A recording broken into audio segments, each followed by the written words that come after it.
आरती recording studio Rajgir.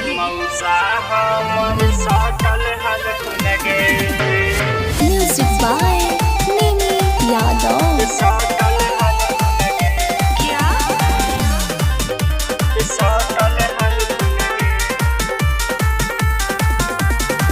कैसे हमें कहिया छौरी हाउ वाला बाती आगे, कैसे हमें कहिया छौरी हाउ वाला बाती आगे। सटल हल कुनगे दन चिपकल हल कुनगे कि तोहर मैया से मौसा हमर सटल हल कुनगे कि तोहर मैया से मौसा हमर सटल हल कुनगे।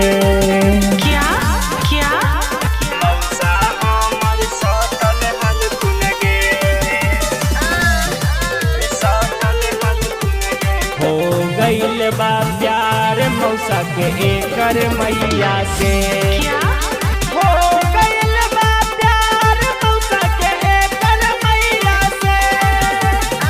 कोरावा में कस के है मौसा हाला खूना धइले गे, मैया तोरा माजा लेबा हल खून खारे खारे गे। हे गे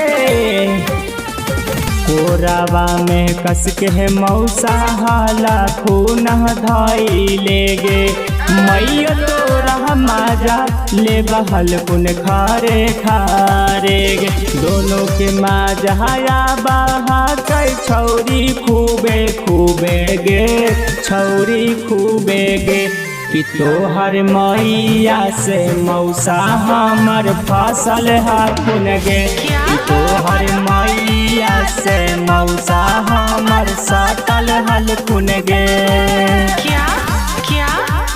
मौसा हमर सटल हल कुन गे, सटल हल कुन गे। नजरो नक करो लग जाई तेरा हुस्न के चोली में, नजरो नक करो लग जाई तेरा हुस्न के चोली में। आब नागे छौरी हमर को रहवा में साट गे, मैयो से जाके छौरी तनी मानी सीख गे।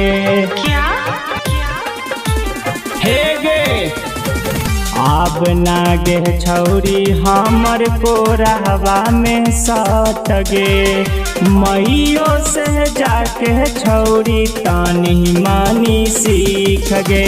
शंकर बिहरिया को तो हरियार छौरी थोड़ा गे, छौरी थोड़ा गे कि तोहर मैया से मौसा हमर फसल हाथुन गे कि तोहर मैया से मौसा हमर सटल हल कुन गे।